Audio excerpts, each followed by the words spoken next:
الله نحمده ونستعينه ونؤمن به ونتوكل عليه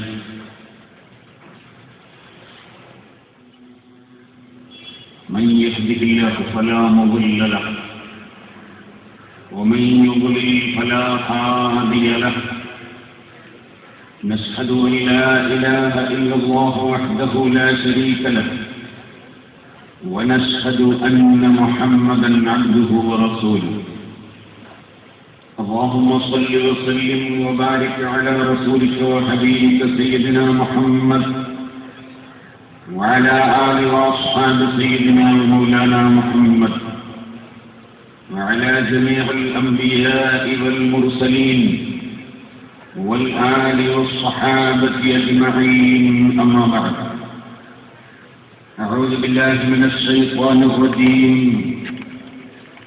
بسم الله الرحمن الرحيم إذا قرئ القرآن فاستمعوا له وأنصتوا لعلكم ترحمون صدق الله العلي العظيم صدق وبلغ رسوله النبي الكريم ونحن على ذلك من الشاهدين الشاكرين والحمد لله رب العالمين يا رب صل على من حل بالحرم طه الرسول الذي قد خص بالكرم يا رب بالمصطفى بلغ مقاصدنا واغفر لنا ما مضى يا واسع الكرم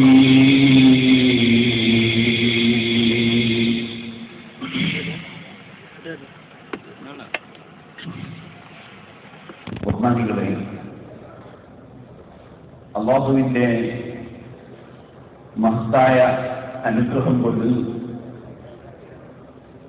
ഇവിടെ നിർമ്മാണം പൂർത്തിയാകാറായ സിറാജുൽ ഹുദ മസ്ജിദിന്റെ ഉദ്ഘാടനം വരുന്ന വെള്ളിയാഴ്ച ജുമുഅ നിസ്കാരത്തോടെ കൂടി ഇന്ത്യയിൽ എന്നല്ല ലോകാടിസ്ഥാനത്തിൽ തന്നെ ഇന്ന് ഏറ്റവും ആദരിക്കപ്പെടുന്ന വിനീതനായ ഞാനൊക്കെ ജനിക്കുന്നതിന് മുമ്പ് തന്നെ നമ്മുടെ കേരളത്തിൽ കർണാടകയിലും മറ്റ് സ്റ്റേറ്റുകളിലും മുസ്ലിം പണ്ഡിതന്മാരുടെ തലപ്പത്തിൽ ഇരിക്കുകയും എല്ലാവരും ഒരുപോലെ ആദരിക്കപ്പെടുകയും ചെയ്യുന്ന താജുൽ ഉലമ സയ്യിദ് അബ്ദുറഹ്മാൻ ബുഖാരി ഖവലല്ലാഹു അൻഹു അസ്ഹദു വൽ ആഫിയ ഉള്ളാളം തങ്ങൾ എന്ന പേരിൽ അറിയപ്പെടുന്ന ബഹുമാനപ്പെട്ട അബ്ദുറഹ്മാൻ ബുഖാരി തങ്ങൾ വെള്ളിയാഴ്ച ജുമുഅ നിസ്കാരത്തോടുകൂടി ഈ പള്ളി ഉദ്ഘാടനം ചെയ്യും. ആ ഉദ്ഘാടന സദസ്സിൽ ബഹുമാനപ്പെട്ട ശൈഖുന ഉസ്താദ് അവർക്ക് വിദേശ രാജ്യങ്ങളിലായി പോകുന്നത് കൊണ്ട് പങ്കെടുക്കാൻ സാധിക്കുകയില്ല എന്നതിനാൽ നമുക്ക് ഒരു ബറക്കത്തിന് ഈ പള്ളി ഒന്ന് വന്ന് കണ്ട് ഇവിടെ റാലി വിതരണം എന്നാവശ്യപ്പെട്ടതനുസരിച്ചാണ് ഒരു മിനിറ്റും വരാൻ സാധ്യമില്ലാത്ത ഈ സമയത്ത് ഉസ്താദ് ഇവിടെ വന്നു പോയത്. അല്ലാഹു അവർക്ക് ദീർഘായുസ്സും ആഫിയത്തും നൽകുമാറാകട്ടെ. നമ്മുടെ പള്ളി ഉദ്ഘാടനം അല്ലാഹു പൊരുത്തപ്പെട്ട നിലക്ക് തങ്ങളുടെ നേതൃത്വത്തിൽ നിർവഹിച്ച് ഖിയാമത്ത് നാൾ വരെ അല്ലാഹുവിനെ ഇബാദത്ത് ചെയ്യുന്ന ഒരു കേന്ദ്രമായി പള്ളി അല്ലാഹു നിലനിർത്തുകയും ചെയ്യുമാറാകട്ടെ. വെള്ളിയാഴ്ച ദിവസമാകുമ്പോൾ സ്വാഭാവികമായും പല മഹല്ലത്തുകളിലും ഉത്തരവാദിത്വമുള്ള ആളുകൾക്ക് വെള്ളിയാഴ്ച കൃത്യമായി എത്തിച്ചേരാൻ കഴിയില്ല. ഞാൻ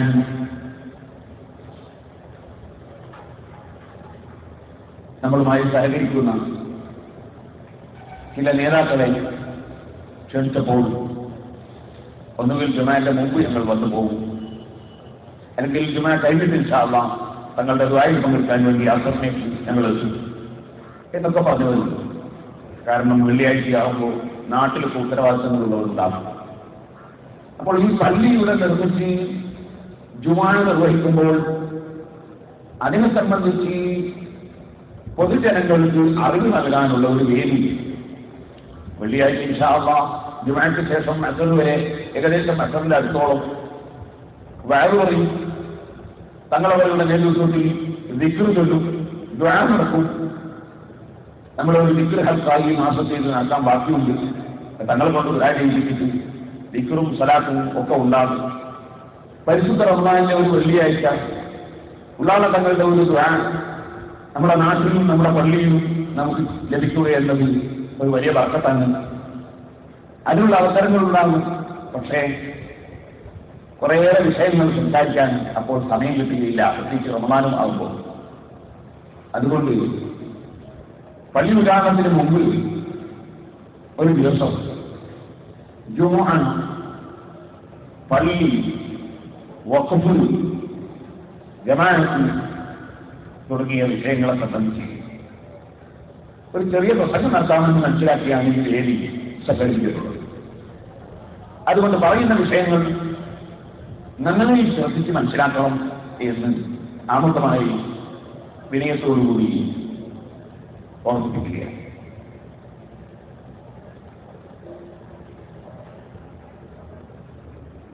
അഷ്റഫുൽ ഖൽഖ് സല്ലല്ലാഹു അലൈഹി വസല്ലം ഒരു ഹദീസിൽ പഠിപ്പിക്കുന്നു, യൂസിഫു അൻ യുസിയ അലന്നാസി സമാൻ ലാ യബ്ഖാ മിനൽ ഇസ്ലാമി ഇല്ല ഇസ്മുഹു ولا يبقى من القرآن إلا رسمه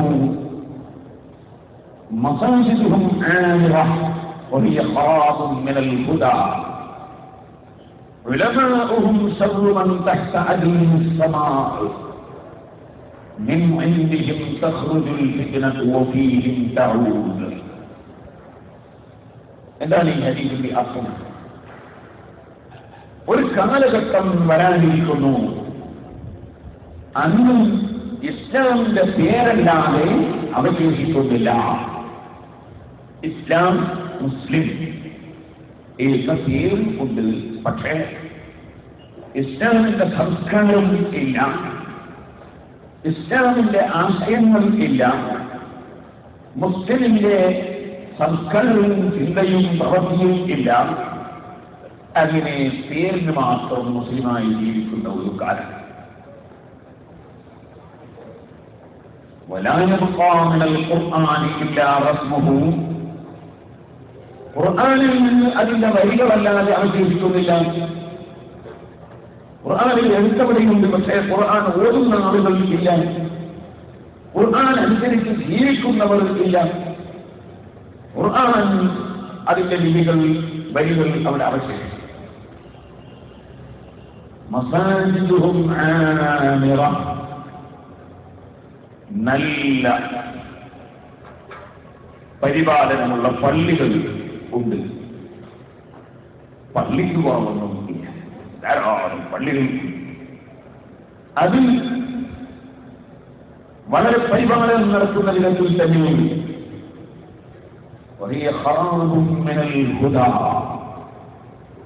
ആ പള്ളികളിൽ ജനങ്ങളെ സന്മാർഗത്തിലേക്ക് നയിക്കുകയും ജനങ്ങൾക്ക് തഖ്വ ഉണ്ടാക്കുകയും ചെയ്യുന്ന ആളുകളുടെ ക്ലാസുകളും പ്രവർത്തനങ്ങളും വാളുകളും നിർദ്ദേശങ്ങളും ഉപദേശങ്ങളും ഇല്ല. പള്ളിയുണ്ട്, പക്ഷേ ആ പള്ളിയിൽ ജനങ്ങളെ സന്മാർഗത്തിലേക്ക് നയിക്കുന്ന നല്ല വാക്കുകൾ പറയുന്ന ആരും റമദാനിൽ ഗീബത്ത് പറയരുത്, ഒരിക്കലും പറയരുത്. ആരും കളവ് പറയരുത്, ഒരിക്കലും പറയരുത്. ആരും ആരെയും ചീത്ത പറയരുത്, ആരെയും പറയരുത്. ആരും തങ്ങന്മാരെ നിസ്സാരപ്പെടുത്തരുത്, ഒരു തങ്ങളെയും നിസ്സാരപ്പെടുത്തരുത്. ആരും പ്രായമുള്ളവരെ അവഗണിക്കരുത്, നിന്ദിക്കരുത്. കുട്ടികളോട് ആരും ക്രൂരത കാണിക്കരുത്. അയൽവാസി ആരായാലും നന്മയല്ലാതെ ദ്രോഹം ചെയ്യരുത്. ഏത് മതക്കാരനോടും സൗഹാർദ്ദത്തിലില്ലാതെ ജീവിക്കരുത്. ഏത് മനുഷ്യനും പാവപ്പെട്ടവനെ സ്നേഹിക്കണം, പാവപ്പെട്ടവർക്ക് കഴിയുന്നത് ചെയ്തു കൊടുക്കണം. ദുർബലങ്ങളുടെ കൈപിടിക്കണം. തറവാട്ടിന്റെ പേരിലും മഹിമന്റെ പേരിലും അഹങ്കരിക്കരുത്. അല്ലാഹുവിന്റെ പള്ളികളിൽ രാജാവിന്റെ പള്ളി, രാജാവിന്റെ വീട്, അതാണ് പള്ളി. അവിടെ ഞാനിവിടുത്തെ ഭരണാധികാരിയാണ് എന്ന നിലയ്ക്ക് രാജാവിന്റെ കൊട്ടാരത്തിൽ ആരും അഹങ്കാരം നടിക്കരുത്. അല്ലാഹുവിന്റെ ഭവനമായ പള്ളി വൃത്തിയോടെ സൂക്ഷിക്കണം. ഏറ്റവും വലിയ വൃത്തി മനസ്സിനായിരിക്കണം. മനസ്സ് ഏറ്റവും വൃത്തിയുള്ളതാകണം, ശുദ്ധിയുള്ളതാകണം. ഭാര്യമാരോട് നല്ല നിലക്ക് വർത്തിക്കണം. ജ്യേഷ്ഠാന്മാരെ ബഹുമാനിക്കണം. അനുജന്മാരോട് കാരുണ്യം കാണിക്കണം. അതുപോലെ എത്ര ലാഭം കിട്ടിയാലും വഞ്ചിക്കരുത്. എന്ത് നഷ്ടം വന്നാലും കള്ളം പറയരുത്. ആരെയും ചീത്ത പറയരുത്. ആരെയും തെറി പറയരുത്. ആരെയും നിസ്സാരപ്പെടുത്തരുത്. നിങ്ങൾ സഹോദരന്മാരായി ജീവിക്കണം. മുസ്ലിംകൾക്കിടയിൽ ഭിന്നത ഉണ്ടാക്കരുത്. അമുസ്ലിംകളുമായി കലഹം കൂടരുത്. നാം സഹോദരന്മാരായി സൗഹാർദ്ദത്തിൽ ജീവിക്കണം. കൃത്യമായി നിങ്ങൾ നിസ്കരിക്കണം. ജമാഅത്തിന് പരമാവധി പുരുഷന്മാർ സുബ്ഹിക്ക് പള്ളിയിൽ വരണം. പള്ളിയിൽ തന്നെ താമസിക്കുന്നവർ സുബ്ഹിന്റെ ജമാഅത്തിന് പങ്കെടുക്കാതെ നിർബന്ധം. നാം മുസ്ലിമീങ്ങൾ തലമറക്കണം. പണ്ഡിതന്മാർ തലപ്പാവണ്ടിരിക്കണം. സാധാരണക്കാരുടെ വേഷത്തിൽ ജീവിക്കണം. പണ്ഡിതന്മാർ പാണ്ഡിത്യത്തിന്റെ മഹത്വം ജീവിതത്തിൽ ഉൾക്കൊണ്ട് ജീവിതം മുന്നോട്ട് കൊണ്ടുപോകണം. പള്ളികളിൽ നല്ല അച്ചടക്കം വേണം. പള്ളിയിൽ കയറിയാൽ ഖുർആൻ ഓതണം, ഇരിക്കണം, സലാത്തുകളും ദിക്റുകളും ഖുർആൻ നടത്തണം. നമ്മുടെ രാഷ്ട്രത്തിന്റെയും സമൂഹത്തിന്റെയും നന്മക്കൂടി എല്ലാവരും കൈകോർത്ത് വെച്ച് പ്രവർത്തിക്കണം. നാം നശീകരണ പ്രവർത്തനങ്ങൾക്ക് കൂട്ടുനിൽക്കരുത്. ക്രിയാത്മകമായ പ്രവർത്തനങ്ങളോട് സഹകരിക്കണം. നാം രാജ്യത്തിനും രാഷ്ട്രത്തിനും സമൂഹത്തിനും എല്ലാവർക്കും നന്മ ചെയ്യണം. ഇങ്ങനെ തുടങ്ങി പരിശുദ്ധ ഖുർആനും ഹദീസും നമ്മെ പഠിപ്പിച്ച ഇസ്ലാമിന്റെ സുന്ദരമായ ആശയങ്ങൾ, സ്വഭാവങ്ങൾ, അതിലേക്ക് ജനങ്ങൾക്ക് പ്രചോദനം നൽകുന്ന, അതിന് ജനങ്ങളെ സജ്ജരാക്കുന്ന, അതിനുവേണ്ടി ജനങ്ങളെ അതിലേക്ക് നയിക്കുന്ന പ്രവർത്തനങ്ങളും പ്രസംഗങ്ങളും ക്ലാസുകളും എല്ലാം പള്ളിയിൽ നടക്കുകയാണ് പൂർവകാലത്തുള്ള പതിവ്. അത് പോയിട്ട്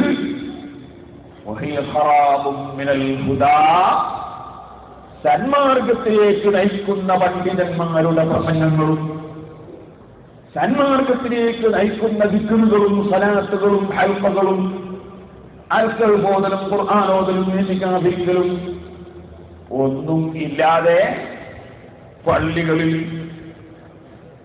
പേരെടുത്തു പറഞ്ഞും പറയാതെയും ഗീബത്തും നമീമത്തും ഫിത്നയും ഫസാദുമായി തീരുന്ന ഒരു കാലഘട്ടം വരുമെന്ന് മുഹമ്മദ് റസൂലുള്ളാഹി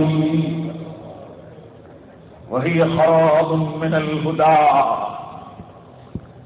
ഈ കാലഘട്ടത്തിൽ ഇതിനൊക്കെ കാരണക്കാരാവുന്നത് ആരാണ്? സാധാരണക്കാരാണോ? അല്ല.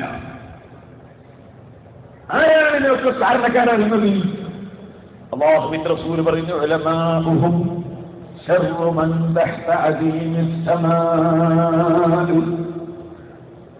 ആ കാലഘട്ടത്തിൽ ജീവിക്കുന്ന നന്മക്ക് പകരം തിന്മകൾ ചെയ്തികളായി വർദ്ധിക്കുന്ന ജനങ്ങളുടെ പണ്ഡിതന്മാർ അവരാകാശത്തിന്റെ ചുവടെയുള്ളവരിൽ നാശം കിടക്കുന്നവരായിപ്പോയി, ഷെറിന്റെ വക്താക്കളായിപ്പോയി.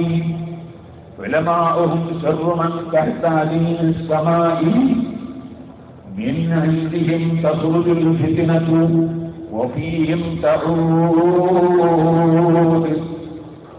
ഫിത്നയുടെ തുടക്കം ആ പണ്ഡിതന്മാരിൽ നിന്ന് തന്നെ. വഫീഹിം തഊദ്. ആ ഫിത്നയുടെ ദോഷം മടങ്ങുന്നതും അവരിലേക്ക് തന്നെ. ഫിത്ന തുടങ്ങുന്നതും അത്തരം പണ്ഡിതന്മാരിൽ നിന്ന് തന്നെ. ഫിത്നയുടെ ദോഷം മടങ്ങുന്നതും അത്തരം പണ്ഡിതന്മാരിലേക്ക് തന്നെ. അതിന്റെ ദോഷം അനുഭവിക്കുന്നവരും അവരിൽ തന്നെ. അഷ്റഫുൽ ഖൽഖ് മുഹമ്മദുർ റസൂലുള്ളാഹി ഖിയാമത്ത് നാളിനോട് അനുബന്ധിച്ച് ലോകത്തുണ്ടാകുന്ന അവസ്ഥാവിശേഷങ്ങൾ വിവരിക്കുന്ന കൂട്ടത്തിൽ പറഞ്ഞ ഒരു ഹദീസാണ്. അതുകൊണ്ട് തന്നെ നമ്മൾ നിർമ്മിക്കുന്ന പള്ളി, നമ്മൾ പങ്കെടുക്കുന്ന പള്ളി, നമ്മൾ സേവനം ചെയ്യുന്ന പള്ളി അത്തരത്തിലൊന്നും ആയിക്കൂടാ എന്നത് ജനങ്ങളെ ബോധവൽക്കരിക്കേണ്ടതുണ്ട്, ജനങ്ങൾക്ക് മനസ്സിലാക്കി കൊടുക്കേണ്ടതുണ്ട്. ഒന്നുകൂടി ഞാൻ പറയട്ടെ, ഇപ്പോൾ ചാലപ്പുറം വെള്ളൂരിൽ ഒരു പള്ളി ഉദ്ഘാടനം ചെയ്തിട്ടാണ് ഞങ്ങൾ വരുന്നത്. അവിടുത്തെ നാട്ടുകാർ വന്ന് എന്നോട് പറഞ്ഞു, ഒരു ചെറിയ പള്ളി വേണം. അൽഹംദുലില്ലാഹ് അതിനുവേണ്ടി ശ്രമിച്ചു, അല്ലാഹു തന്നു. അവർക്ക് പള്ളി ഉണ്ടാക്കി കൊടുത്തു. അവരുടെ നാട്ടുകാരുടെ കമ്മിറ്റി ഉണ്ടാക്കി, ഭരണഘടന എഴുതി, രജിസ്റ്റർ ചെയ്തു, അവരെ തന്നെ പള്ളി ഏൽപ്പിച്ചു, വഖഫ് ചെയ്തു കൊടുത്തു. ഞങ്ങളിങ്ങ് പോയി. കല്ലാച്ചി ടൗണിൽ നിസ്കരിക്കാൻ സൗകര്യമുള്ള ഒരു പള്ളി മാർക്കറ്റ് റോഡിൽ ഇല്ല. കൊല്ലങ്ങളായി കല്ലാച്ചിയിൽ വരുന്ന ആളുകളും കല്ലാച്ചിയിലുള്ളവരും ആവശ്യപ്പെട്ടു. എല്ലാ രംഗത്തും വികസനത്തിന് വേണ്ടി ഓടി നടത്തുന്ന ഒരാളെ നമ്മൾ അമ്മതായി, ധൈര്യപ്പെട്ട അമ്മതായി. അദ്ദേഹത്തെ സംബന്ധിച്ച് ടെലിവിഷനിൽ തന്നെ ഉണ്ടായിരുന്നു ഒരു മണിക്കൂർ മൂപ്പരെ ഓട്ടവും പോക്കും വരവൊക്കെ ഈ എത്രയോ പ്രാവശ്യം പറഞ്ഞു. അവിടെ സ്ഥലം വെച്ച് പള്ളി ഉണ്ടാക്കി, അവിടുത്തെ നാട്ടുകാരെ വിളിച്ച് കമ്മിറ്റി ഉണ്ടാക്കി, അവരെ ഏൽപ്പിച്ചു കൊടുത്തു. അവർ നടത്തുന്നുണ്ട്. നമുക്ക് ഒരു ഭരണവും വേണ്ട. ഇവിടെയും ഞാൻ ആമുഖമായി പറയുന്നു, ഈ പള്ളി നിർമ്മിക്കുന്നതിന്റെയും ഈ ബിൽഡിങ്ങിന് തറക്കല്ലിടുന്നതിന്റെയും മുമ്പ് ഞാൻ ഈ നാട്ടുകാരെയൊക്കെ വിളിക്കുകയാണ്. ഈ തൊട്ടടുത്ത ബഷീർ ഹാജിയുടെ വീട്ടിൽ വിളിക്കുകയാണ്. ഇവിടെ അന്ന് പള്ളി ഉണ്ടാക്കാൻ തീരുമാനം ഇല്ല, ഈ ബിൽഡിംഗ് ഉണ്ടാക്കാൻ തീരുമാനം കൊണ്ടു. അങ്ങനെ വിളിച്ചു ചേർത്ത് എല്ലാവരെയും കൂട്ടി ഒരു കമ്മിറ്റി ഉണ്ടാക്കി. തറക്കല്ലിടൽ കർമ്മത്തിന് താജുലുലമാ തങ്ങളും ഉസ്താദും വന്നു തറക്കല്ലിടൽ.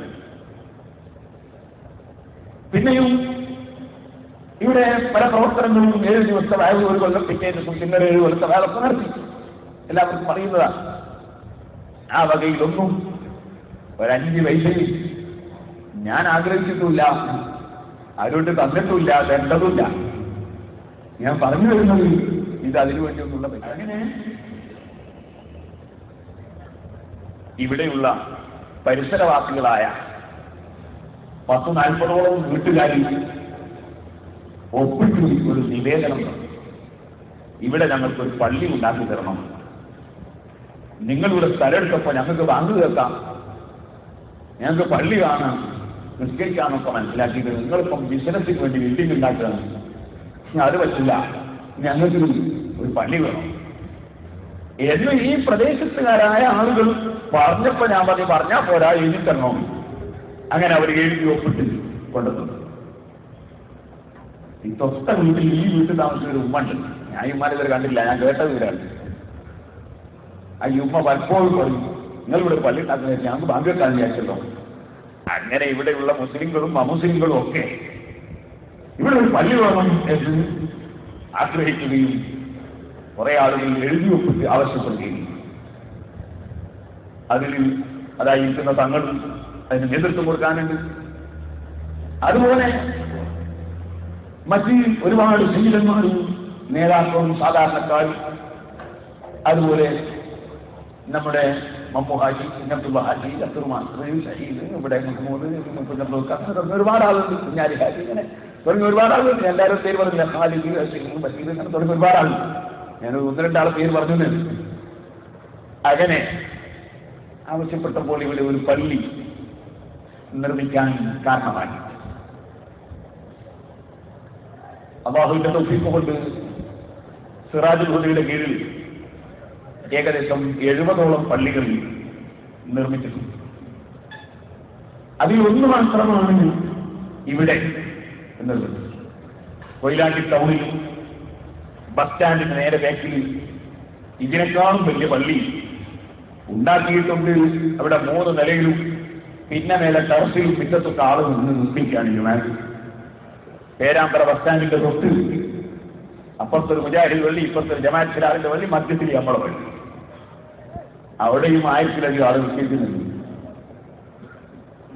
അതുപോലെ കല്ലാച്ചി പള്ളി ഇക്കൊല്ലം ഈ ഒരു ഒറ്റ ആഴ്ചയിൽ ഏകദേശം 5-6 പള്ളി അസംബ്ലിയില്ല സിറാജുൽ ഹുദയുടെ കീഴിൽ നിർമ്മിച്ചത് ഉദ്ഘാടനം ചെയ്തു. ഇനി നാളെ ഉദ്ഘാടനം ചെയ്യാനുണ്ട്, മറ്റന്നാൾ എല്ലാ ദിവസവും ഉദ്ഘാടനം ചെയ്യാൻ. ഇന്നൊന്ന് കഴിഞ്ഞിട്ടാണ് വരുന്നത്. ഞാനും പറഞ്ഞത് ഇവിടെ ഈ നാദാപുരത്ത് മാത്രം ഒരു പള്ളി ഉണ്ടാക്കുകയാണ് എന്ന് നിങ്ങൾ തെറ്റിദ്ധരിക്കും. ആവശ്യമുള്ള സ്ഥലങ്ങളിൽ പള്ളി നിർമ്മിക്കുന്നു. അതിന് എല്ലാവരും സഹകരിച്ചു. സഹകരണത്തിന്റെ കാര്യത്തിൽ ഇന്നലെ ഞാൻ പുരുടിമീൻ എന്ന സ്ഥലം നടുവ് കൊണ്ടിട്ട് പുരുടിമീൻ, അവിടെ മുജാഹിദിന് പള്ളിയുണ്ട്, ജമാഅത്ത് ഇസ്ലാമിക്ക് പള്ളിയുണ്ട്, സുന്നിക്കൊന്നില്ല. ചെറിയ ടൗണ. ഞാനവിടെ ഒരു പള്ളി ഉണ്ടാക്കാൻ ആഗ്രഹിച്ചു. പലരും എന്നോട് പറഞ്ഞു ഞാൻ ആഗ്രഹിച്ചു. പോയിട്ട് സ്ഥലം നോക്കുമ്പോൾ പൈസ കൊടുത്ത് സ്ഥലം വാങ്ങാൻ പറ്റില്ല, ഭയങ്കര കടം. ഞാൻ പറഞ്ഞ കൊണ്ട് പാവില്ല. അപ്പൊ ആ സ്ഥലം ബിസിനസ്സിന് വേണ്ടി ഒരു 4 ചെറുപ്പക്കാർ വാങ്ങി. അവർ വാങ്ങിയതിന് ശേഷം എന്റെ മനസ്സിൽ വലിയ ആഗ്രഹം അതിനോട് പള്ളി ഉണ്ടാക്കണം. വാങ്ങിയതിന് ശേഷം അവർ തന്നെ ആളെ പറഞ്ഞേക്കുന്നത് എന്റെ ഒരു പേരിൽ പള്ളിക്ക് സ്ഥലം ഞങ്ങൾ ഫ്രീ ആയിട്ട് ഞങ്ങൾ പള്ളി ഉണ്ടാക്കി കൊടുത്തു. വാങ്ങിയ കുട്ടികൾ ഞാൻ പറഞ്ഞു ഇൻഷാ അല്ലാഹ് നോക്കാം. അങ്ങനെ പള്ളി കമ്മിറ്റി ഉണ്ടാക്കി രജിസ്റ്റർ ചെയ്ത് ഞാൻ കുറ്റിയടിക്കലിന് ഞാനും വാഹാത്തങ്ങളൊക്കെ ചെന്ന് നോക്കുമ്പോൾ ഞങ്ങളെ സ്വീകരിക്കാനുള്ളത് മുസ്ലിങ്ങളെ പോലെ തന്നെ അമുസ്ലിങ്ങളും ഇവിടെ സുന്നികളെ പള്ളി വരണമുണ്ട്. മുജാഹിദിന്റെ ജമാഅത്തിന്റെ മാത്രമേ ഉള്ളൂ. പള്ളി ഉണ്ടാക്കി ഇന്നലെ ഉദ്ഘാടനത്തിൽ ചെന്നപ്പോ ഞാൻ മഗ്‌രിബ് നിസ്കാരം കൊണ്ടാ ഉദ്ഘാടനം. മഗ്‌രിബാവുമ്പോൾ പിന്നെ വീട്ടിലേക്കാനും പറ്റൂലല്ലോ, വേഗം നിസ്കരിക്കല്ലേ. ചെന്ന് നോക്കുമ്പോൾ കുറെ ആളുകൾ ബാറ്റും കുത്തിയിട്ട് മുറ്റത്ത് ഇങ്ങനെ നിൽക്കുന്നത് പള്ളി കയറാൻ. ഞാൻ വലിയ ജീവിതം ബാറ്റും കുത്തിയിട്ട് ഇങ്ങനെ പള്ളി കയറാൻ നിൽക്കുന്നത്.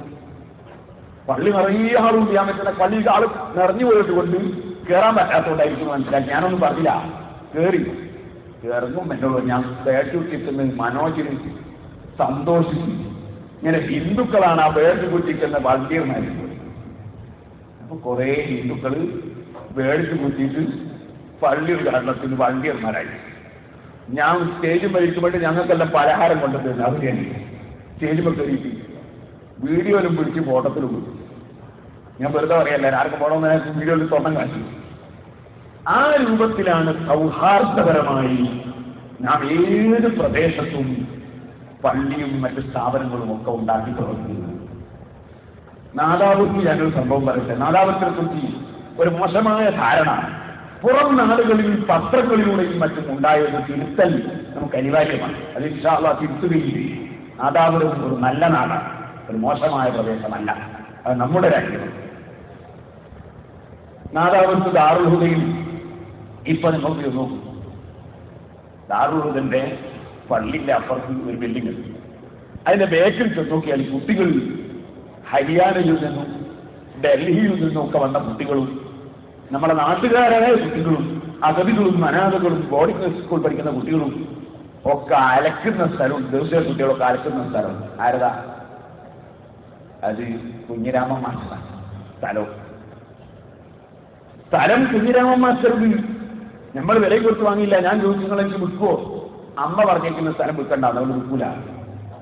ഞാൻ ചോദിച്ചു ഞങ്ങൾ കുട്ടിയൊക്കെ അലക്കാൻ ഒരു ചെറിയ സ്ഥലം, അതിന് ഉസ്താദിന് അലക്കാൻ വേണ്ടി സ്ഥലത്തിന് പൈസ കൊടുത്ത് വാങ്ങണോ? അവിടുന്ന് അലക്കിക്കോളൂ. ഞങ്ങൾക്ക് ടാങ്കി എല്ലാം കെട്ടണം, ടാങ്കി കെട്ടിയിട്ട് വെള്ളമൊക്കെ സ്റ്റോർ ചെയ്യണം.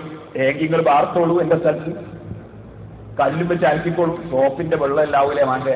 അതൊന്നും ഒരു പ്രശ്നമല്ല. ഞാൻ ബ്ലാങ്ക് പേപ്പറിൽ വിട്ടു തന്നിരിക്കുന്നത്, നിങ്ങളൊരു വേണ്ടവർ ചെയ്തോളൂ. അവിടെ ഇപ്പോ കുഞ്ഞിരാമൻ മാഷ സ്ഥലത്താണ് നമ്മളെ കുട്ടികൾ ടാങ്കി കെട്ടിയിട്ട് വെള്ളവും സ്റ്റോക്ക് ചെയ്തിട്ട് അലക്കുന്നത്. ഈ ഒരു സൗഹാർദ്ദം ഉള്ള രാജ്യമാണ്, നാടാണ് നമ്മുടെ നാടാവരും. പുറം ലോകം അറിയുന്നത് പോലെയല്ല, വളരെ നല്ല സൗഹാർദ്ദമുള്ള ഒരു നാടാണ്. ഇത് നിലനിർത്തിക്കൊണ്ടാണ് നമ്മുടെ പ്രവർത്തനങ്ങൾ നടത്തുന്നത്. ഇൻഷാ അല്ലാഹ് മഗ്‌രിബിന്റെ ശേഷം ബാക്കി കാര്യങ്ങളിലേക്ക് ഞാൻ കടക്കാം. ജുമയും ഇനിയും ഒരു ജുമ, അതൊക്കെ ഇൻഷാ അല്ലാഹ് മഗ്‌രിബിന് ശേഷം സംസാരിക്കാം. ഇപ്പോൾ നിസ്കാരത്തിന് വേണ്ടി തൽക്കാലം നോക്കിവെച്ചതായി നാം പറഞ്ഞു വന്നത്, അങ്ങനെ ഓരോ സ്ഥലങ്ങളിലും ആവശ്യമാണെന്ന് നാട്ടുകാർ ബോധ്യപ്പെടുത്തിയാൽ അല്ലാഹുവിന്റെ പള്ളികൾ നിർമ്മിക്കുകയും അത് വഖഫ് സ്ഥലം നിർണയിച്ച് പ്രഖ്യാപിച്ചു കൊടുക്കുകയും ചെയ്യും. അങ്ങനെ പറഞ്ഞതിന് ഒരു പ്രത്യേക താല്പര്യം കൊണ്ട് ഞാൻ പിന്നീട് വഖഫിനെ കുറിച്ച് പറയുമ്പോൾ പറയും. അങ്ങനെ ചെയ്ത സ്ഥലങ്ങൾ, അതാണ് നാട്ടിലുള്ള ജനങ്ങൾ ആ പള്ളിയുടെ കാര്യങ്ങൾ മേൽനോട്ടം വഹിക്കും. നമ്മൾക്ക് കഴിയുന്ന ഉപദേശങ്ങളും നിർദ്ദേശങ്ങളും സഹായങ്ങളും സഹകരണങ്ങളും ചെയ്യും. മറ്റുള്ളവരെ കൊണ്ട് സഹകരിപ്പിക്കുകയും ചെയ്യും. ഇതാണ് നാം നിർമ്മിക്കുന്ന പള്ളികളുടെ രീതി. കല്ലാച്ചിയിലും ചാലപ്പുറത്തും പേരോടും ഇവിടെ കക്കമ്പള്ളിയിലും പുളിയാവിലും അങ്ങനെ ഇതിന്റെ പരിസരങ്ങളിൽ തന്നെ പള്ളി നിർമ്മിച്ച സ്ഥലങ്ങളുടെ സ്ഥിതി അങ്ങനെയാണെന്ന് അന്വേഷിച്ചാൽ ആർക്കും ബോധ്യപ്പെടും.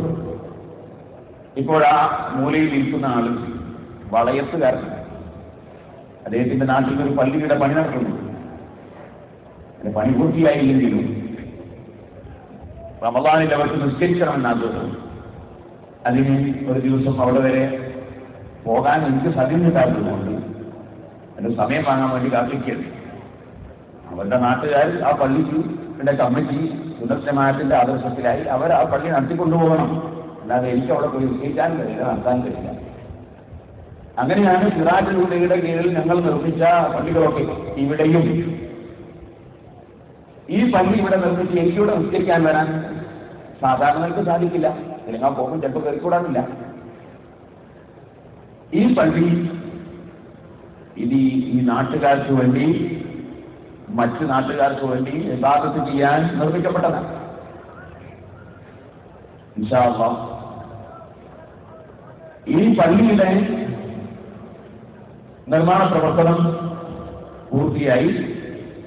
വരുന്ന വെള്ളിയാഴ്ച ജുമാ ഉദ്ഘാടനം കഴിഞ്ഞ്, നിസ്കാരം ഉദ്ഘാടനം കഴിഞ്ഞ്, ഇനി എന്തെങ്കിലും പണി അല്പം ബാക്കിയുണ്ടെങ്കിൽ അതും കൂടി റമദാനിൽ തീർത്ത് എല്ലാം കഴിഞ്ഞ് ഇവിടെ വാഹനവുമായി എത്തുന്ന ആളുകൾക്ക് വാഹനം നിർത്താനുള്ള പാർക്കിംഗ് സൗകര്യമൊക്കെ ഉണ്ടാക്കി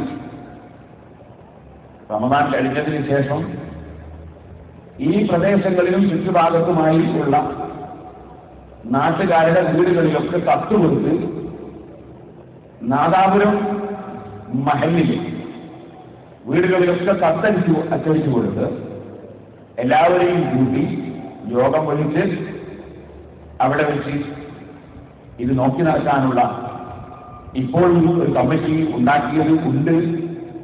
അതൊന്നും കൂടി വിപുലീകരിച്ച് അവർക്ക് വേണ്ട നിർദ്ദേശങ്ങളൊക്കെ നൽകി ഈ നാട്ടുകാരെ തന്നെ ഇത് നടത്താൻ വേണ്ടി ഏൽപ്പിക്കും. ആ ഉദ്ദേശത്തോടു കൂടിയാണ് ഇപ്പോൾ നടക്കുന്നത്. ഇപ്പോഴും ഇത് നടത്താൻ ഇതിന്റെ തൊട്ടടുത്ത വീടുകളിലുള്ള ആളുകളൊക്കെ ഉൾക്കൊള്ളിച്ച് ഒരു യോഗം ചേർന്ന് ഒരു കമ്മിറ്റി ഉണ്ടാക്കിയിട്ടുണ്ട്.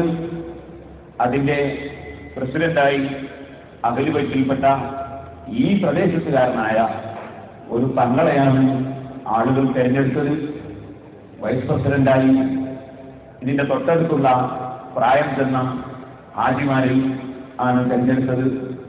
അതിന്റെ സെക്രട്ടറിമാരായി ജനറൽ സെക്രട്ടറിയായി അബ്ദുൽ മാസ്റ്ററും മറ്റു സെക്രട്ടറിമാരായി തൊട്ടടുത്തുള്ള അബ്ദുൽ റസാഖ്, സഹീദ് തുടങ്ങിയ ചെറുപ്പക്കാരെ, ബഷീർ, ഹജീസ് തുടങ്ങിയ ചെറുപ്പക്കാരെയാണ് തെരഞ്ഞെടുത്തത്. അത് ഞങ്ങൾ ഇപ്പോൾ ഈ തിരക്കിനിടയിൽ ഒരുമിച്ച് കൂടി ഉണ്ടാക്കിയ കമ്മിറ്റി. ഇനി ഇൻഷാ അല്ലാഹ് വിപുലമായി എല്ലാ ഈ നാദാപുരം മഹല്ലിലുള്ള മുഴുവൻ വീടുകളിലും കത്ത് കൊടുത്ത് ആളുകളെ ക്ഷണിച്ച് ഒരു കമ്മിറ്റി ഉണ്ടാക്കി അവരെ എഴുതി. ഈ നാട്ടുകാർക്കാണ് ഈ പള്ളി നാട്ടുകാരുടേതാണ് പള്ളി. വഖഫ് ചെയ്യുന്നതോടുകൂടി അധികാരം അഥവാ പള്ളിയുടെ എല്ലാ സ്ഥലവും പള്ളിയായിട്ട് ഒഫ് ചെയ്യാൻ കഴിയില്ല, മൂത്രപ്പുര പള്ളിയായിട്ട് ഒഫ് ചെയ്യാൻ കഴിയില്ല. അപ്പൊ എവിടെയാണ് പള്ളിയായി നിർണയിച്ചത് എന്ന് ജനങ്ങൾക്ക് ബോധ്യപ്പെടുത്തണം. അതിനാണ് നമ്മൾ ഈ പള്ളി ഒഫ് ചെയ്യാന്ന് പറയുന്നത്. അല്ലാതെ പള്ളിക്ക് വേണ്ടി തീരുമാനിച്ചിട്ട് പള്ളി ഉണ്ടാക്കിയാൽ അത് പള്ളിയാവുകയില്ല, അത് പിന്നെ വേണമെങ്കിൽ വിൽക്കുകയും ചെയ്യാം എന്ന അഭിപ്രായം കൊണ്ടല്ല. ഇരിക്കട്ടെ, അങ്ങനെ സ്ഥലം നിർണയിച്ച് കൊടുത്താൽ പിന്നെ വാസ്തവത്തിൽ ഈ പള്ളിക്ക് സഹായിച്ചവർക്കോ പ്രവർത്തിച്ചാൽ ഈ പാവപ്പെട്ട എനിക്കോ അല്ലെങ്കിൽ പാഹാതങ്ങൾക്കോ അല്ലെങ്കിൽ ഞങ്ങൾക്ക് ആർക്കെങ്കിലുമോ ഇതിന് ഒരു ഉടമസ്ഥാവകാശവും ഇല്ല. വാസ്തവത്തിൽ ഇതിന് ഒരധികാരവും ഇല്ല.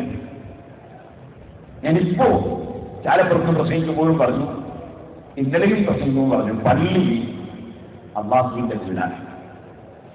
അള്ളാഹുവിന്റെ വീട് എന്ന് പറയുമ്പോൾ അത് അള്ളാഹുവിന് താമസിക്കാനുള്ള സ്ഥലം ആണ്. നിങ്ങൾ ആരും കരുതുകയില്ലല്ലോ. അള്ളാഹു സ്ഥലകാലീനൻ ഈ ബുയൂത്തിൻ അദിനല്ലാഹു അൻ തുർഫഅ വയുസ്കറ ഫീഹാ ഇസ്മുഹു യുസബ്ബിഹു ലഹു ഫീഹാ ബിൽ ഗുദൂബി വൽ ആസാൽ റിജാലുൻ ലാ തുൽഹിഹിം തിജാറത്തുൻ വലാ ബൈഉൻ അൻ ദിക്രില്ലാഹി വഇഖാമിസ് സ്വലാത്തി വഇതാഇസ് സകാത്ത് യഖാഫൂന യൗമൻ തതഖല്ലബു ഫീഹിൽ ഖുലൂബു വൽ അബ്സാർ.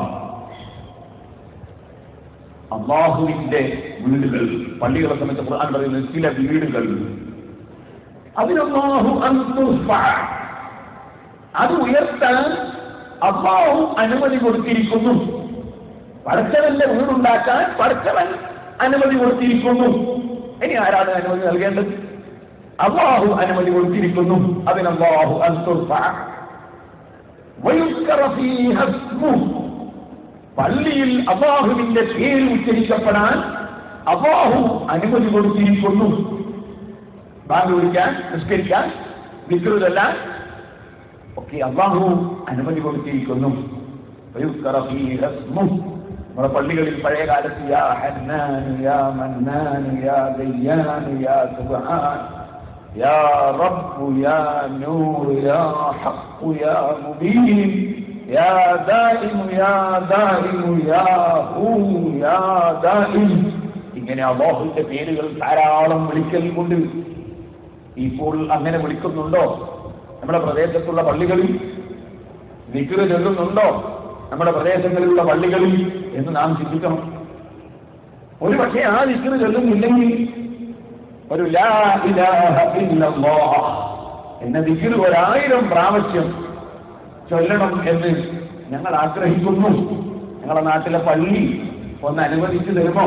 വേറെ ഒന്നും ചെയ്യില്ല, ഒരു ലാ ഇലാഹ ഇല്ലല്ലാഹ് ഒരു പ്രാർത്ഥന നടത്തും, അതിനൊന്ന് പള്ളി അനുവദിച്ചു തരുമോ എന്ന് ചോദിച്ചാൽ പള്ളിയിൽ അതൊന്നും പറ്റില്ല, നിങ്ങളിത് കയറാൻ പാടില്ല എന്ന് പറയുന്നവർ ഇല്ലേ? അല്ലാഹുവിന്റെ വീട്ടിൽ ദിക്ർ ചൊല്ലാൻ അല്ലാഹു സമ്മതം കൊടുത്തു എന്ന് ഖുർആൻ പറയുന്നു. അത് സമ്മതിക്കില്ല ഒരു കൂട്ടർ വാദിക്കുന്നു. നിങ്ങൾ നോക്കൂ മുസ്ലിങ്ങളുടെ അവസ്ഥ. അപ്പോൾ ഒന്നായി ഇരുന്ന് ദിക്ർ ചൊല്ലാൻ ഒരു സ്ഥലം വേണ്ടേ? പ്രാർത്ഥിക്കാൻ ഒരു സ്ഥലം വേണ്ടേ? ഇടയ്ക്ക് ഇശാ ബാങ്ക് കൊടുത്താൽ നിസ്കരിക്കാൻ സൗകര്യം വേണ്ടേ? ഇവിടെ വെച്ച് ദിക്ർ ഹൽഖ നടത്തി. ബാങ്ക് വിളിച്ചപ്പോൾ എല്ലാവരും ബുദ്ധിമുട്ടി. ഈ പ്രദേശത്തെ ഒരു പണ്ഡിതൻ എന്നോട് പറഞ്ഞു, ഇവിടെ നിങ്ങൾ ഒരു പള്ളി ഉണ്ടാക്കുന്നുവെങ്കിൽ തറ ഞാൻ വെട്ടിച്ചു തരും. ഞാൻ പറഞ്ഞു തരുന്നത് ഈമാനും തഖ്വയുമുള്ള ആളുകളുടെ വികാരം. അല്ലാഹുവിനെ ദിക്ർ ചൊല്ലാനാണ് പള്ളി എന്ന് ഖുർആൻ പറയുന്നു.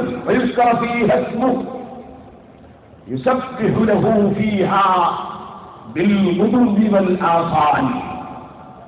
പള്ളിയിൽ ആരാണ് പ്രഭാതത്തിലും പ്രദോഷത്തിലും തസ്ബീഹും നിസ്കാരവും ദിക്റും ഒക്കെ കൊണ്ടുവരുന്നത്? ഖുർആൻ പറയുന്ന റിജാലുൻ, പുരുഷന്മാർ, സ്ത്രീകളല്ല. അത് പിന്നെ ഒരു കൂട്ടരാണ്. എല്ലാ സ്ഥലത്തും പെണ്ണ് വേണം, എന്തിനും മണ്ണ് വേണം, അതൊരു കൂട്ടരത്തില്ല. ഖുർആൻ പറയുന്നു പുരുഷന്മാർ പള്ളിയിൽ അത് നിർവഹിക്കുന്നു. ലാ തുൽഹിഹിം തിജാറത്തുൻ വലാ ബൈഉൻ അൻ ദിക്രില്ലാഹി وإقام الصلاة وإيتاء الزكاة. നിസ്കാരം ഉറച്ചു നിർവഹിക്കുന്നതിൽ നിന്നും സക്കാത്ത് കൊടുത്തു കിട്ടുന്നതിൽ നിന്നും ഒരു ബിസിനസ്സും അവരെ തടയുന്നില്ല, ഒരു കച്ചവടവും അവർക്ക് തടസ്സമല്ല. അവർ കൃത്യമായി മുറക്ക് നിസ്കാരം നിർവഹിക്കുന്നു, സക്കാത്ത് കൊടുക്കുന്നു. സക്കാത്ത് കൊടുക്കണ്ടെന്ന് പറയുന്ന ഒരു പള്ളിയിൽ പ്രസംഗിക്കുന്നില്ല. മറിച്ച് സക്കാത്ത് കൊടുക്കണം എന്ന് പറയുന്നവർ പള്ളിയിൽ പ്രസംഗിക്കുന്നു.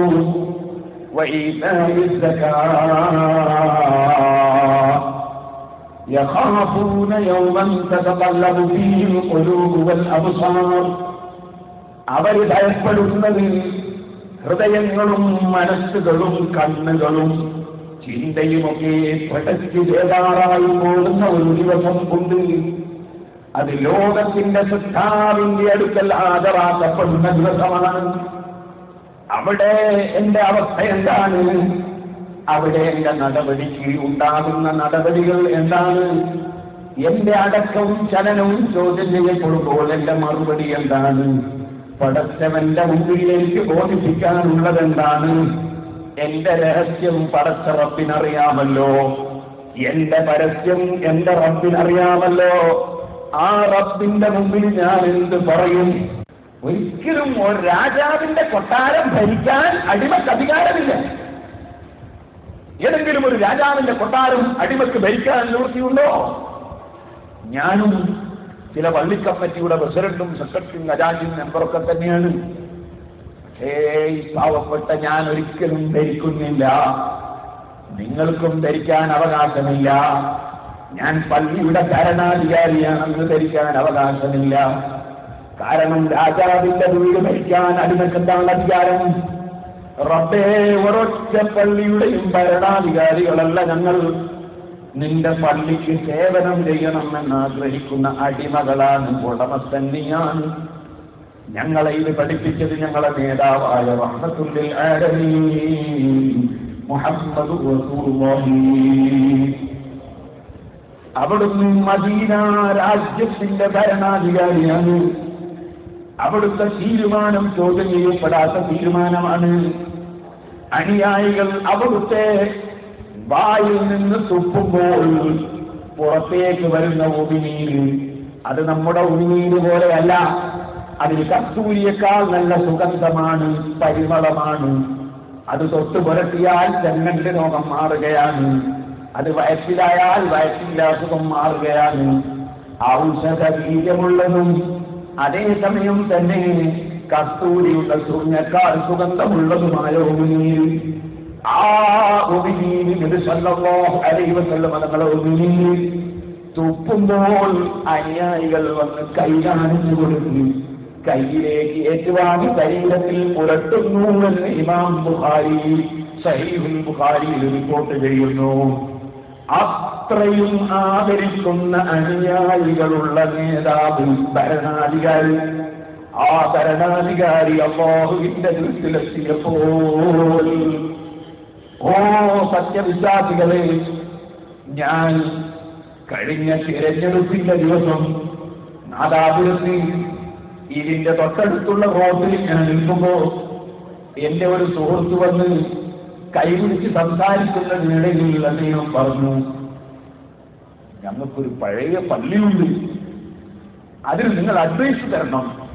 ഉണ്ടാക്കാൻ ഞങ്ങളുടെ ആ പ്രദേശത്തും കുടുംബത്തിലുമുള്ളവർ തന്നെ ഉണ്ട്. നിങ്ങൾ 1000 ഉറുപ്പിക എടുത്താൽ തന്നെ ഞങ്ങൾ ഉണ്ടാക്കാൻ കഴിയും. നിങ്ങൾ ഉണ്ടാക്കാൻ സഹായിക്കണ്ട, അതേസമയം നിങ്ങൾ അഡ്വൈസ് ചെയ്യണം. ഞാൻ ചോദിച്ചാൽ അങ്ങനെ പറയാൻ? അദ്ദേഹം പറഞ്ഞു, നിങ്ങൾ ഉണ്ടാക്കിയ പള്ളിയിലൊക്കെ നല്ല അച്ചടക്കം കാണുന്നു. ഞങ്ങൾ വേറെ പള്ളിയിൽ കയറി നോക്കുമ്പോ ഒട്ടാകെ ബഹളം തന്നെ.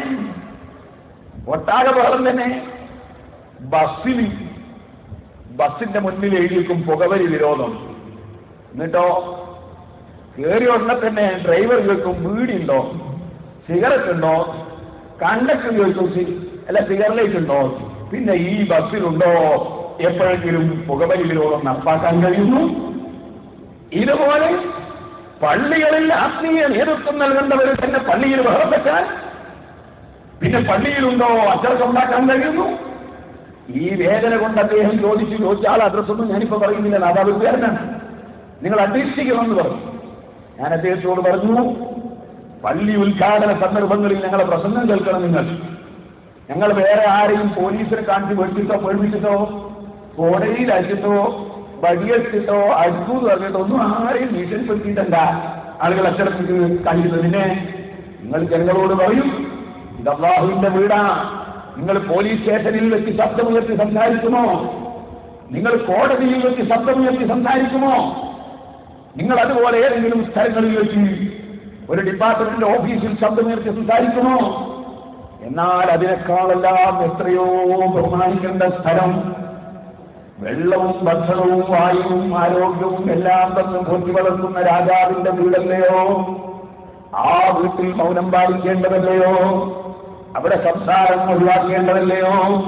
അവിടെ ഖുർആൻ കൊണ്ടും ദിക്ർ കൊണ്ടും ജോലിയാകേണ്ടതല്ലയോ?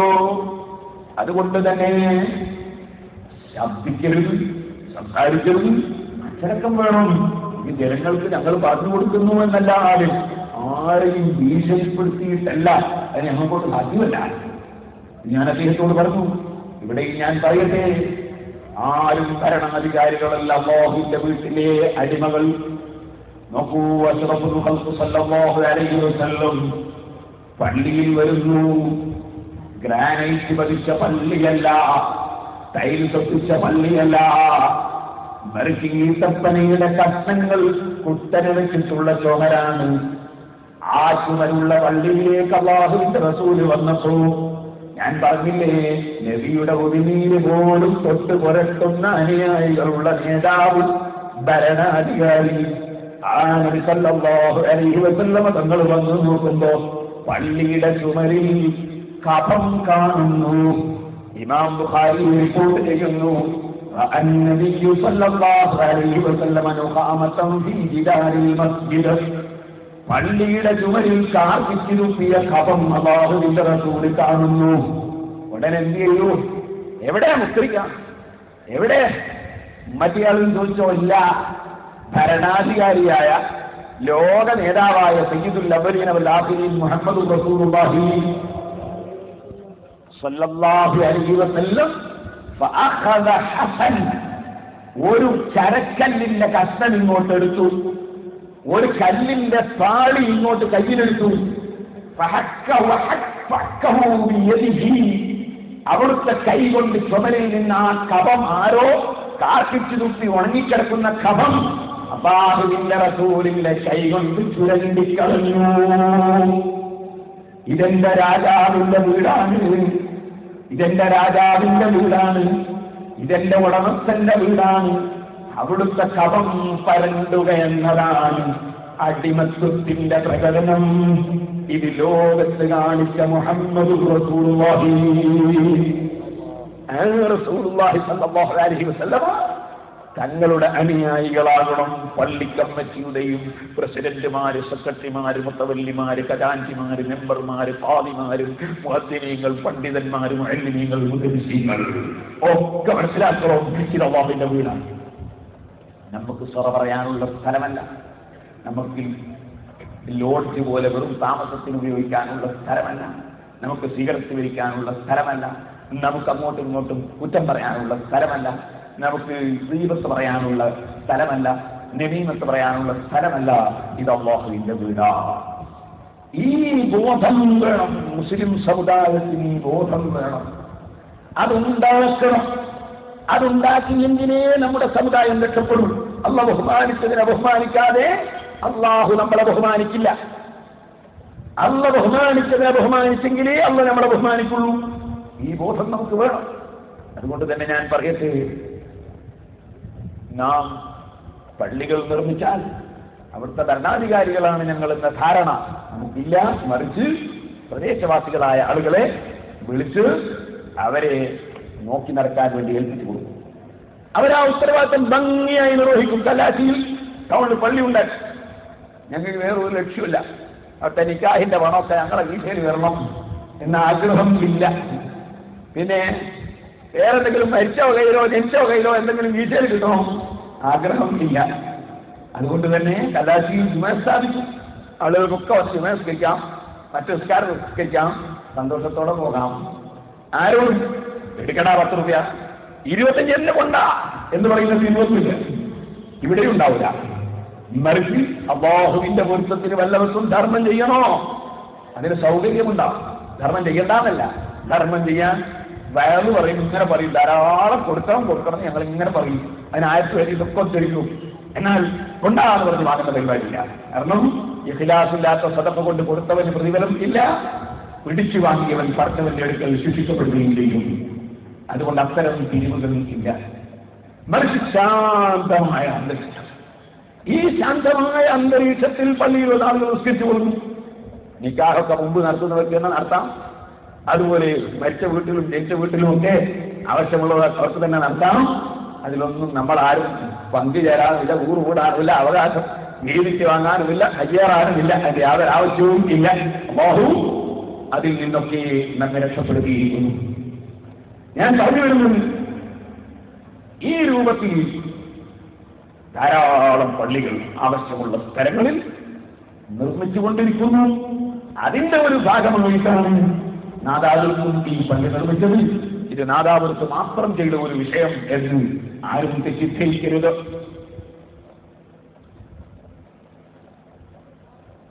സഹോദരന്മാർ, നാദാപുരം ഒരു നല്ല നാട്.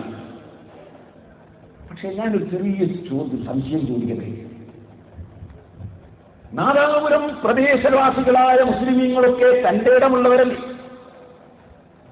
എന്നാൽ ഇവിടെ നാദാപുരം ജുമുഅത്ത് പള്ളി, പുത്തമ്പള്ളി തുടങ്ങിയ പള്ളികൾ ഉണ്ടല്ലോ. എല്ലാ പ്രദേശത്തുള്ള പള്ളികൾക്ക് ആ നാട്ടിലുള്ള മുഴുവൻ ജനങ്ങളെയും ഒരുമിച്ച് കൂട്ടിയിട്ടുള്ള ഒരു ജനറൽ ബോഡിയും ആ ജനറൽ ബോഡിയിൽ നിന്ന് നാട്ടുകാരെ തെരഞ്ഞെടുക്കുന്ന ഒരു കമ്മിറ്റിയും എല്ലാ നാടുകളിലും ഇല്ലേ? നാദാപുരത്തെന്തി അങ്ങനെ ഒരു കമ്മിറ്റി കാണാത്തത്? ഞാൻ ചോദിക്കുന്നു. പള്ളി അല്ലാഹുവിന്റെ വീടല്ലേ? അത് വഖഫ് ചെയ്ത അല്ലാഹുവിന്റെ വീടല്ലേ? അധികാരം ആർക്കും ഇല്ലല്ലോ. അപ്പൊ പിന്നെ നാട്ടുകാർക്ക് എല്ലാവർക്കും ഒരുപോലെ തുല്യതയല്ലേ പള്ളിയിൽ വേണ്ടത്? ഒന്നാമത്തെ സഫിൽ പൊന്ന് കച്ചവടക്കാരൻ, അവസാനത്തെ സഫിൽ ഉണക്കുമീൻ കച്ചവടക്കാരൻ, അങ്ങനെ പള്ളിയുണ്ടോ? അല്ലെങ്കിൽ ഒന്നാമത്തെ സഫിൽ ഇന്ന പാർട്ടിക്കാരൻ, അവസാനത്തെ സഫിൽ ഇന്ന പാർട്ടിക്കാരൻ, അങ്ങനെ പള്ളിയിലുണ്ടോ? അതുപോലെ അല്ലാഹുവിന്റെ വീട്ടിൽ അങ്ങനെ ഒരു വിവേചനം ഉണ്ടോ? ഇതുപോലെ ഞാൻ ചോദിക്കട്ടെ, ഒരു ഉന്നത തറവാട്ടുകാരൻ എന്ന് പറയുന്ന ഒരാൾ, ഏറ്റവും വലിയ തറവാട്ടുകാരൻ ആരാ? തങ്ങന്മാരാ. അല്ലാഹുവിന്റെ റസൂലിന്റെ കുടുംബം, അതിനെ കാണാൻ വലിയ ഒരു തറവാടുമില്ല. ഏറ്റവും വലിയ തറവാട് അഹ്ലു ബൈത്ത്, നബി കുടുംബം. ഇതേന്റെ ചോദ്യാഭാസത്തിൽ എല്ലാ തറവാടും. തറവാടില്ലാന്നൊന്നും ഞാൻ പറയില്ല. തറവാടുണ്ട്, തറവാട്ടിന് ചില മഹത്വങ്ങളൊക്കെ അതുണ്ട്, അറിയാമെന്നും ഞാൻ പറയും. ഖൈറുക്കും ഫിൽ ജാഹിലിയ്യത്തി ഖൈറുക്കും ഫിൽ ഇസ്ലാം ഇദാ ഫഖഹു എന്ന് നബി സല്ലല്ലാഹു അലൈഹി വസല്ലം പറഞ്ഞു. നല്ലവരായി ജീവിച്ച തറവാട്ടിനൊക്കെ ബഹുമാനം. ഞാൻ പറഞ്ഞു വരുന്നത്, നാദാപുരം ഏരിയയിൽ പറയപ്പെടുന്ന വലിയ തറവാടായി പറയപ്പെടുന്ന ഒരു തറവാട്ടുകാരൻ തന്നെയാണ്. എന്നാൽ ഞാൻ നിങ്ങളോട് പറയട്ടെ, വലിയ തറവാട്ടുകാരനായിട്ട് ഞാനൊരു കള്ളുകുടിയനായാൽ എനിക്ക് വല്ല ബഹുമാനമുണ്ടോ? നേരെ മറിച്ച് ഒരു തറവാടില്ല എന്ന് ആളുകൾ പറയുന്ന ആള്, അയാൾ നല്ല മുത്തത്തിയായ സ്വബീക്ക് ജമാഅത്തിൽ വരുന്ന ആളാ, അയാൾ ഞാനുമായിട്ട് ആരാ ബഹുമാനമുള്ള ആളുകൾ? എന്റെ അഭിപ്രായത്തിൽ ഞാൻ വലിയ തറവാട്ടുകാരനാണെന്ന് ഒരു കാര്യമില്ല. മറിച്ച് ആ മുത്തത്തിയായ മനുഷ്യനാണ് ബഹുമാനം. ഞാൻ പറഞ്ഞു വരുന്ന വിഷയം എന്താണെന്നറിയോ? ഇക്കാരണം കൊണ്ട് തന്നെ ഏത് പ്രദേശങ്ങളിൽ നമ്മൾ ചെന്നാൽ ആ നാട്ടിലെ മുസ്ലിം ബഹുജനങ്ങൾ ഉൾക്കൊള്ളുന്ന ഒരു ജനറൽ ബോഡി, ആ ജനറൽ ബോഡിയിൽ നിന്ന് ജനങ്ങളാൽ തെരഞ്ഞെടുക്കപ്പെടുന്ന ഒരു കമ്മിറ്റി, ആ കമ്മിറ്റിയാണ് പള്ളികളിലും മഹല്ലുകളിലുമൊക്കെ നേതൃത്വം കൊടുക്കുന്നത്. എല്ലാ നാട്ടിലും നമ്മൾ കണ്ടുവരുന്നത്. ഞാൻ നാദാപുരത്തെ കുറിച്ച് അന്വേഷിച്ചപ്പോൾ നാദാപുരത്ത് അങ്ങനെ നാദാപുരം പ്രദേശങ്ങളിലെ ജനങ്ങളെ ഉൾക്കൊള്ളിച്ചുകൊണ്ട്, നാദാപുരം മഹല്ലിലെ ജനങ്ങളെ ഉൾക്കൊള്ളിച്ചുകൊണ്ട് ഒരു വിവേചനമില്ലാതെ തൊഴിലാളിയും മുതലാളിയും ഏത് പാർട്ടിക്കാരനും പാർട്ടി ഇല്ലാത്തതും ഉള്ളവരും എല്ലാവരും കൂടിയിട്ടുള്ള ഒരു ജനറൽ ബോഡിയും എന്നിട്ട് അതിൽ നിന്ന് തിരഞ്ഞെടുക്കുന്ന ഒരു കമ്മിറ്റിയും അങ്ങനെ മറ്റുള്ള പ്രദേശത്തുള്ളതുപോലെ ഇവിടെ കാണുന്നില്ല. അങ്ങനെ ഒന്നും ഉണ്ടാക്കണമെന്ന് ഞാനൊട്ട് പറയുന്നില്ല. ഇപ്പൊ ഞാൻ അത് പറയാൻ പറഞ്ഞാണ് ആരും വിചാരിക്കണ്ട. ഞാനൊട്ട് അങ്ങനെ പറയുന്നില്ല അങ്ങനെ ഒന്നും ഉണ്ടാക്കണം. കാരണം നമുക്ക് വേറെ ഒരു പള്ളിന്റെ കാര്യവും പറയേണ്ട ആവശ്യമില്ല. ഈ പള്ളി, ഇതിന്റെ കാര്യം എനിക്ക് പറയേണ്ടതുള്ളൂ. ഈ പള്ളിയുടെ കാര്യം നോക്കി നടക്കാൻ നാദാപുരം പ്രദേശത്തുള്ള നാദാപുരം മഹല്ലിലുള്ള മുഴുവൻ വീടുകളിലും കത്ത് കൊടുത്ത് ആളുകളെ ഇൻഷാ അല്ലാഹ് റമദാനിന് ശേഷം ക്ഷണിക്കും. അങ്ങനെ ക്ഷണിച്ച് വരുന്നവരൊക്കെ ഒരുമിച്ച് കൂട്ടി അവർക്ക് ആവശ്യമായ ഉപദേശവും നിർദ്ദേശവും ഒക്കെ കൊടുക്കും. എന്നിട്ട് അവരെ ഒക്കെ ഉൾക്കൊള്ളിച്ച് സുന്നത്ത് ജമാഅത്തിന്റെ കൈവശത്ത് നിന്ന് ഖിയാമത്ത് നാൾ വരെ നഷ്ടപ്പെട്ടു പോകാത്ത വിധത്തിലുള്ള ഭരണഘടന എഴുതി ഭദ്രമാക്കി ഒരു കമ്മിറ്റി ഉണ്ടാക്കി ഈ പള്ളിയുടെ കാര്യങ്ങൾ നടത്താൻ നാട്ടുകാരെ ഒന്നായിട്ട് ഏൽപ്പിക്കും. ഇപ്പോഴും ഏൽപ്പിച്ച നാട്ടുകാരെ തന്നെ അതൊന്ന് വിപുലീകരിക്കുമെന്നാണ് ഞാൻ പറഞ്ഞത്. സഹോദരന്മാരെ, അതൊരാവശ്യം അല്ലേ? അതൊരു നല്ല ചിന്തയല്ലേ? നിങ്ങൾ സ്വയം തീരുമാനിക്കുക. രണ്ടാമതായി ഞാൻ പറയട്ടെ, നാദാപുരം വലിയ ജുമാഅത്ത് പള്ളി, അത് വലിയ മഹത്വമുള്ളൊരു പള്ളിയാണ്. ധാരാളം ഔലിയാക്കൾ അതിന്റെ ചുറ്റുഭാഗത്ത് കിടക്കുന്നു. അല്ലാഹു അവരുടെ ബർക്കത്ത് കൊണ്ട് നമുക്ക് ഈമാനും തഖ്വക്കും വർധനവ് നൽകുമാറാണ്. വലിയ മഹാന്മാർ കിടക്കുന്നുണ്ട് വലിയ ജുമാഅത്ത് പള്ളിയുടെ പരിസരങ്ങളിൽ. ഒരുപാട് ഔലിയാക്കളും സാലിഹീകളും ആലിമീങ്ങളും നിസ്കരിച്ച പള്ളിയാണ് നാദാപുരം വലിയ ജുമാഅത്ത് പള്ളി. നിഷേധിക്കാൻ കഴിയില്ല. ഈ അടുത്ത് തന്നെ വിട്ടുപിരിഞ്ഞു പോയ ശൈഖ് മശായിഖിന ഉസ്താദ്, അല്ലാഹു അവിടുത്തെ ദർജ വർദ്ധിപ്പിച്ചു കൊടുക്കുമാറാണ്. അവിടുത്തെ ഖബറിനെ അല്ലാഹു വിശാലമാക്കുമാറാണ്. അവിടുത്തെ കൊണ്ട് നമുക്ക് ദുനിയാവിലും ആഖിറത്തിലും അല്ലാഹു ഉപകാരം നൽകുമാറാണ്. ആ ബഹുമാനപ്പെട്ട മഹാൻ അടക്കം ആ പള്ളിയിൽ ദർസ് നടത്തിയ എത്ര വലിയ ആരിഫ്യങ്ങൾ, ഔലിയാക്കൾ, എത്ര മഹാന്മാർ. ബഹുമാനപ്പെട്ട ശംസുൽ ഉലമാ ഖുത്ബി മുഹമ്മദ് മുസ്ലിയാർ നബർ അല്ലാഹു മഖാന മഹാനവർകൾ നാദാപുരം ജുമാഅത്ത് പള്ളിയിൽ ദർസ് നടത്തി. അതുപോലെ തറക്കണ്ടി അബ്ദുറഹ്മാൻ മുസ്ലിയാർ നബർ അല്ലാഹു മഖാന ദർസ് നടത്തി. മർഹൂം കന്യത്ത് ഉസ്താദ്, ഈച്ച ഉസ്താദ്, ഈയന ഉസ്താദിനെപ്പെട്ട വലിയ വലിയ മഹാന്മാർ നാദാപുരത്ത് ഓടിപ്പറ്റിട്ടുണ്ട്. അപ്പൊ നാദാപുരം ഒരു ചെറിയ പ്രദേശമല്ല, നമുക്ക് ഒരു അവഗണിക്കാൻ പറ്റുന്ന ഒരു പ്രദേശമല്ല നമ്മുടെ നാട്. അത് പരിഗണിക്കപ്പെടേണ്ട നാടാണ്. ഈ മഹാന്മാര് മുഴുവനും ദർസ് നടത്തുകയും ഇൽമ പ്രചരിപ്പിക്കുകയും ആലിമീങ്ങളെ വാർത്തെടുക്കുകയും ചെയ്ത ഒരു വലിയ സ്ഥലമാണ് നാദാപുരം ജുമാഅത്ത് പള്ളി. അതാരെന്ത് പറഞ്ഞാലും അതിന്റെ മഹത്വം കുറഞ്ഞു പോവുകയില്ല. ആ വലിയ ജുമാഅത്ത് പള്ളി നിങ്ങൾ ശരിക്കും നിഷ്പക്ഷമായി ചിന്തിക്കണം. അവിടെ എത്രയോ കാലമായി വലിയ മഹാന്മാർ സ്ഥാപിച്ച ജുമാ നിസ്കാരം ഉണ്ട്. ആ ജുമാ നിസ്കാരം അവഗണിക്കുകയോ തള്ളിപ്പറയുകയോ അവിടുത്തെ ജുമാ സ്ഥാപിച്ചത് ശരിയായില്ല എന്ന് പറയുകയോ ചെയ്യാൻ ആർക്കും അവകാശമില്ല. നാദാപുരം ജുമാഅത്ത് പള്ളി ഇതിലെ ജുമാ മഹാന്മാര് സ്ഥാപിച്ചതാണ്. ആ സ്ഥാപിച്ചത് ശരിയും ആണ്. മാന്യ മുസ്ലിമീങ്ങൾ ചിന്തിക്കണം. എന്നാൽ